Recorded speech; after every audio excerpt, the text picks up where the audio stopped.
Hi, I'm Daniel McIver, and this is Queer Joy, celebrating the champions and changemakers of the 2024 PTP Pink Awards. This episode, Legacy. The inaugural awards were held on November 7th, 2024 at the Globe and Mail Centre in Toronto, hosted by drag race royalty Queen Priyanka, with performances by brilliant queer artists including Katie Tupper and, as documented in Episode 6, a Moment for the Ages rendition of Going to a Town by Rufus Wainwright, and moving speeches by community champions like Elliot Page and Jeremy Dutcher. It was a night to remember, worthy of its own podcast even. Here is PTP CEO David Wahlberg speaking at the awards. We are very excited that we have as our guest tonight someone who has stood with our community through celebration and devastation, through thick and thin, better and worse, for decades. Since the 1980s, she has marched with us, she has fought with us, danced with us, and has been the very definition of an ally.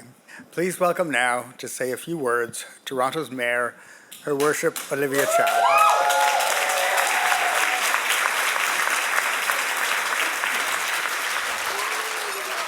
What an honor to be here. I don't know, I'm lost for words. I'm so excited to be here. In some ways, though, I felt Rufus' darkness, and it's time that when things are a bit dark, and when that debate is going on in Alberta, when you're feeling that things are not going your way, that polarization, hatreds, that feeling of why can't I be who I am, when you're feeling that things are hard. Think about history because, there was always a feeling that if we come together as a community, there is hope. There are so much talent and love in this room. There's so much power in this room. I see Salah here. I see all these really generous people. It takes an ally like me that have been around for a long time to tell you that there is hope. As long as there's community, unity of purpose, then there is hope. Thank you for allowing me to share this moment with you. So celebrate! Have a great evening! Olivia Chow, everybody. Olivia, I love you for always coming to Woody's, the gay bars, and having a drink with the queens. Thank you. But here's my reminder to you to, maybe let's not bulldoze those gay bars for condos, okay? As we've maintained all through this podcast, Queer Joy is made up of equal parts heartbreak and protest.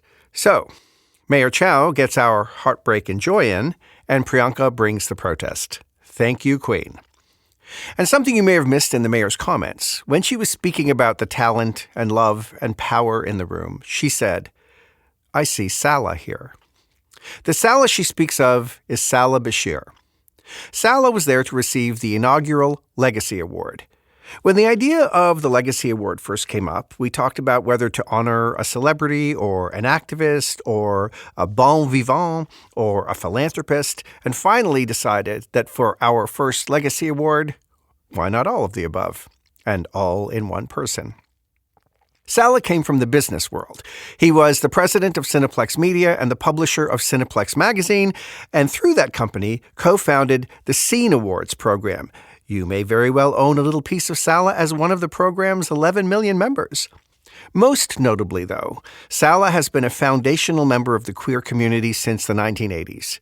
He has been an incredible patron of the arts and collector. As a philanthropist, most visibly, he raised the money to build the 2010 wing on the 519 Community Centre. And recently, he and his husband, Jacob Yerix, led a transformational fundraising effort on behalf of Toronto St. Joseph Health Centre and the newly renamed Bashir Yerix Community Renal Centre for dialysis patients. Salah has been unstoppable, though in recent years, complications from a kidney transplant and some serious mobility issues have forced him to step back a bit, though it hasn't hindered his promotional adventures in support of his 2023 memoir, First to Leave the Party, nor did it stop him from attending the Pink Awards to receive his honor. Here's Salah's speech. I'm overwhelmed. I'm thankful. I wish I could do a lot more. would like to do a lot more. Thank you very much for everything. And I'm so glad to be in such fabulous company. And love you all. Thank you. David Wahlberg, thank you. Extra, thank you. Michelle Mama, I want to do my documentary now. And when they go low, step on them.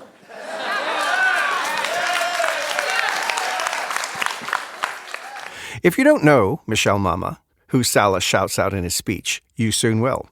She's an award-winning producer, director, and showrunner, and recently, with Bill Taylor, co-founder of the most fabulously named production company ever, Gay Agenda. I asked Michelle how she came to be implicated in Sallah's speech. So I am doing a documentary on the lesbian icon Carol Pope. And one of the people I interviewed for that documentary was Sallah. And when I was interviewing him, I kind of said, you know what, Sallah, like, you're like such a like Forrest Gump type character. Like, you are so interesting. And I just read his book and it's just juicy. I mean, if you like name dropping, I thought Carol was a good name dropper, but my God, and he has a very interesting story. In some ways, it's the Canadian dream, an immigrant who came here with his parents when he was 10 and made this and basically created an empire, And then on top of that, which is, I think, the more important part, created a legacy of change. I mean, I was a little snot-nosed 20-something running around going to parties on Church Street, and I would hear about these fancy galas that God knows I could never afford to go to, that Sallah was throwing. And he was this myth, this incredible human being who was not only a huge success. I mean, this is how far we've come, Daniel. Somebody in the early 2000s being a CEO and a corporate titan and also being an out gay man was still a big deal. I mean, it was such a big deal. It was like, whoa, he runs Cineplex and he's gay. He's one of us. It's like we had someone on the inside. That was the vibe. We had an inside man in Sallah Bashir. Very few people, I think, these days understand, it's very easy to make money and fuck off. You can be a selfish, greedy CEO who, we see it all the time, but Sallah was predisposed to give back. I think that has to do with his background. Speaking as a brown person, we're not the same flavor of brown.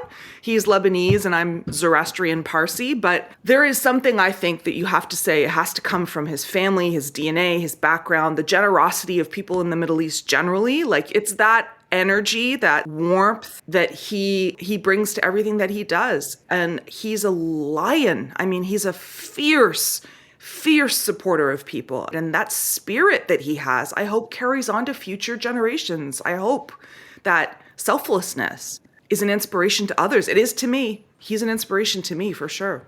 Earlier, I said that Sallah came from the business world, but that's not entirely true. I brought up with Michelle a famous story about how Sallah, as a young teen in Rexdale, Ontario, met the American labor activist and civil rights leader Cesar Chavez when Chavez was in the area protesting for farmers' rights. Sallah had been inspired to raise money for the cause, but only managed to put together what Sallah considered to be an unimpressive $150, 50 of it coming from Sallah's own father. When Sallah apologetically presented Chavez with the money, the activist praised the young Sallah, telling him, "It's 150 more than we had this morning." He was a kid, right? And that's a formative moment to go, oh, I can make change. I mean, I think you've identified kind of his hero origin story, maybe, right there. That moment, right, where he was like, oh, I'm just a little dude, but I can affect change. Where does that impulse come from? And maybe it's what you're talking about in terms of culturally. It's something. I think it comes from being from elsewhere. I think it comes from seeing, growing up in a part of the world, where you are, elbow to elbow with struggle and with poverty and with strife in countries that are in conflict, in war zones. And I think there is an energy around, the gratitude of being in a new place and being accepted and being welcomed. And even if it's not conscious, I think there is, sort of a thing of my life could have gone very differently. I could be there. I could be going through that, and I'm here, and I'm grateful, you know? That's the thing when you live between two worlds, you know, you're never, when you go home, he's never going to be Lebanese enough. When he's here, he's never going to be Canadian enough. You live in the in between, but it can also be a superpower. It kind of creates almost like this like international passport energy where he's the international James Bond wingman of all time or something. Like, he gets joy from watching other people flourish and thrive and be in their element. And he's, another thing about people from the Middle East, they love music, entertainment, parties. If only I could have been at his dinner parties in the 80s. You know what I mean? Like, he just is, it's not a boring ass party with monoculture. He's going to have a Rent Boy, and he's going to have Margaret Atwood, and he's going to have Elizabeth Taylor, and he's going to have some crazy leather dykes. And I know, I've read the book. I know what his dinner parties were like. And it's like, wow. Like, and then you add the queer element to it. So it wasn't just, high, low in terms of class and strata. It was also like queer and straight. And that affects change. That's the Trojan horse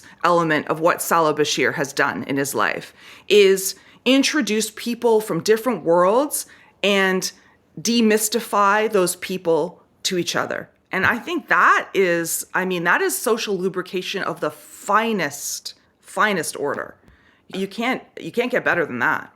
They broke the mold with Salah, frankly. And I think that sort of spirit, it's the best, honestly, he's the best example for an immigrant story. Like, here's this person with all of these qualities that are maybe not North American, who comes here and makes everything better for other people.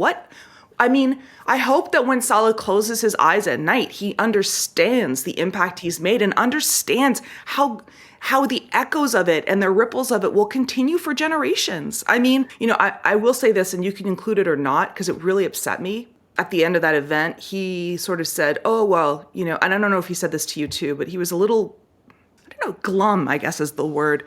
And he said, nobody cares about me anymore now that I don't have money and now that I don't have status. Or he said something very sort of dark like that to me. And I was really like shook, because you would hope that at the end of this long, winding, beautiful, strange journey of his life, that he would feel a sense of satisfaction, looking back and going, yeah, like I did that, and I can rest and I can be proud of it. And I just really hope he does know. I hope that he does realize his value and currency to people isn't what's in his bank account or what art's on his wall or what gorgeous property he hosts people in. It's in his heart and soul. It's who he is as a human. We are all lucky to just be in his orbit. Again, like what you leave behind in the world and how you change and help people, I think is the only thing that matters. Honestly, that's legacy. That's the end of the day, all of these people who can look to him and go, my life changed because of you, that's it. That's a legacy. That's something to be so, so proud of.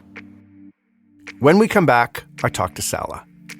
This is Queer Joy, and I'm Daniel McIver.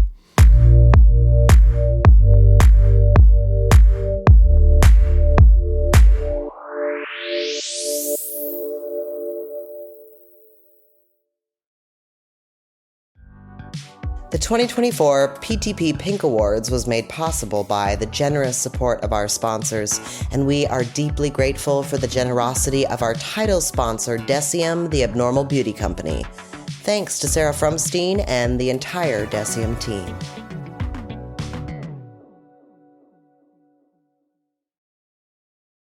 Salah has been my close friend for over 25 years. The first time I met Salah, it was in his office. I was interviewing for a job. I was not even 25. I was trying to impress Mr. Bashir, and the only thing that came out of my mouth was, I'm going to introduce you to some people. That's cute, right? Salah introduced me to like 3 mayors, including Olivia Chow, to a prime minister, to 3 governor general, to Elton John, and the list goes on. And I knew the bartenders at Fly. We say that in the queer community, we choose our own family. I chose Salah, and it was an honor to have Salah choose me as well. So, Salah, tonight, I thank you, we thank you, and please keep doing the excellent work that you've been doing for all these years. Merci. Welcome back to Queer Joy. I'm Daniel McIver, and that was Canada Media Fund's Vice President of Communications and Promotions, Mathieu Chantelois, introducing Legacy Award winner Salah Bashir at the 2024 PTP Pink Awards. And this is my conversation with Salah. Where are you, Salah? Where are you currently at this moment? I'm in Paris, Ontario. Thanks for doing this. Thank you. How did this all start? Can you talk a little bit about that's $150 more than we had this morning? Yeah, that's stuck with me my whole life. We were boycotting grapes outside in Rexdale Plaza, north suburb of Toronto. And I didn't collect very much money, and I was going to go see the Chavez that night. And my dad, who's a union man, was a union man with the Local 46, the welders and pipe fitters, and gave me $50 extra. And then I was sheepishly went up, said to him I only collected $150. But he explained that $150, how it would go, how it would be spent. And it's $150 more than we had this morning. How old were you at that time? 16 or 17. So what motivated, what pushed you? What do you think, what was it? I've never been one to ignore something. And then I'm not sure whether it's a tight-knit village life that we had or whether it was just something that's in you that you need to do. As in some cases, you spend more money than you have doing. So You speak about this sort of general idea of we want to do this. I don't know that people generally want to do it. I think it's something very particular to you and people like you. Yeah, I mean, I'm surprised as I look back and, there's huge things that are done in, where money isn't raised and it's just spent on an evening of cocktails and people doing stuff. And then no one tells you where their money goes. So you can tell, we've raised $2 million, but the expenses behind it. And I think that's important to make sure that it gets to the people you're trying to get to. It does what it has to do. If I were going to identify, and you may disagree with this, but I feel if I was going to give you like three babies, I would say the 519, artists generally, and the renal clinic. Am I missing anything, that's super significant for you? AIDS, the AIDS Foundation, stuff in the Middle East. We've done a lot in the Middle East. Also poverty and wherever an area I'm in that I see real need. I mean, for me, the 519 does everything because the 519 used to have a clothing exchange program, used to have a health bus. Years ago, used to be the hassle-free clinic, used to be out of there. It is the hub, no matter what your politics are, unless you're a fascist, I suppose. The renal clinic and healthcare, because of my kidney transplants and stuff. I did a lot of my dialysis there. And so little things that I would see that, when you're sitting on a bed for 4 hours and those TVs aren't working and you need to get little things and a generator when there was flooding in the area so you could keep going on dialysis. We did a gala without, saying don't dress up, don't go out, don't just give us money, and that worked. And many of those things were minor things, but major in a lot of ways. The art thing has become quite a bit very Canadian in a way. It's a stunning. What an amazing collection that Thank you have. People like Kent Monkman is so important, but also mostly queer people. Yeah. Do you remember what your first purchase? I usually just bought art that friends that needed money I would buy art from and gift them or do something like that.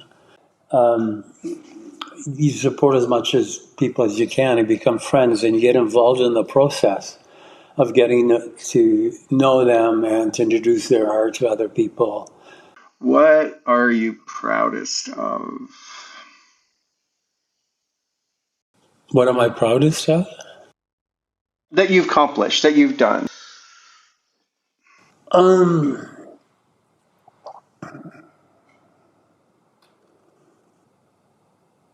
This is where you're editing, right? Oh.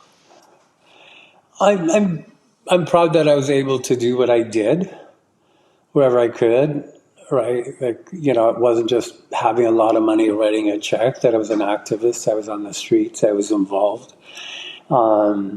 It isn't about buildings and things named after me, and that I was an activist all my life, in a way that when I could walk and go to demonstrations and participate in all aspects. And I'm proud that, I wish I could have done more. I wish I could still do more, yeah.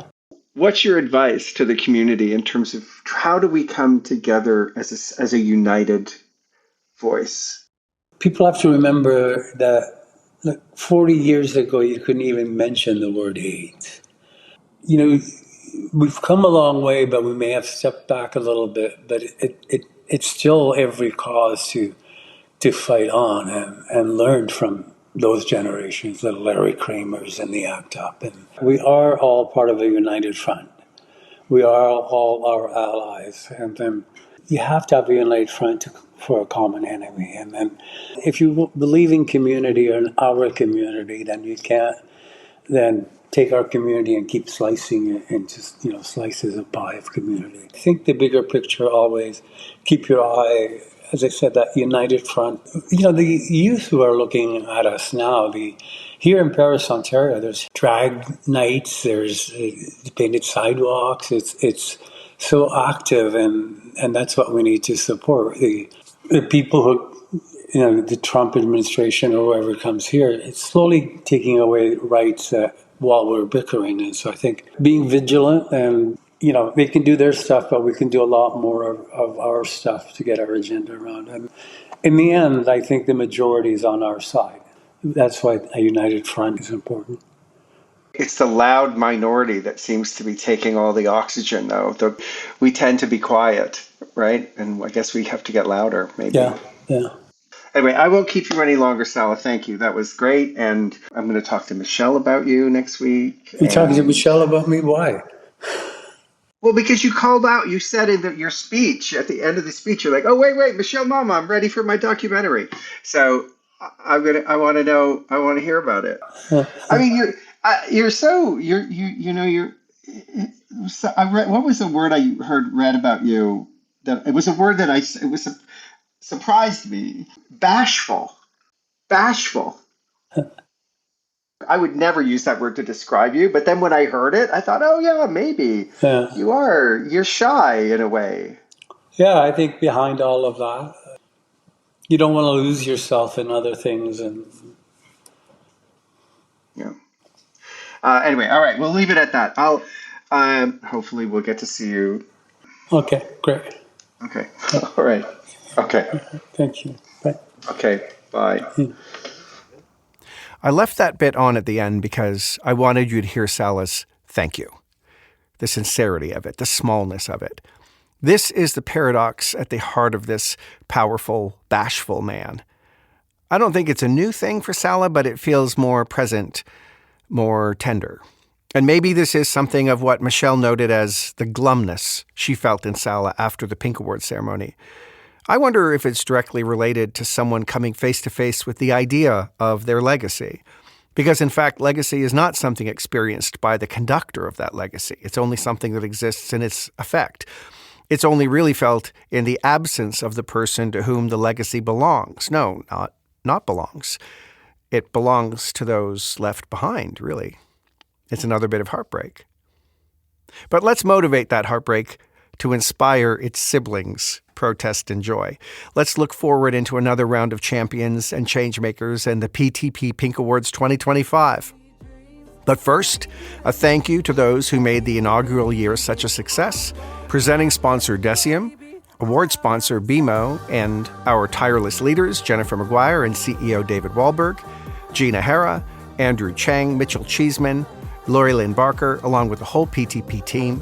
Our hosts, Shannon Burns and Queen Priyanka, and from Kelly Green Company, the brilliant and unflappable Kelly Sudsbury and her fabulous wing person, Susie Adelson. Queer Joy was written and narrated by me, Daniel McIver, produced by Pink Triangle Press, and edited and mixed by Jamie Foles at Sound Park Studios. And here's some joy to go out on. I'm a star, Priyanka's downloadable single, and a reminder to all these stars, and especially you, Sala. I'm Daniel McIver. Thanks for listening. So get on up, you know zero, you are strong.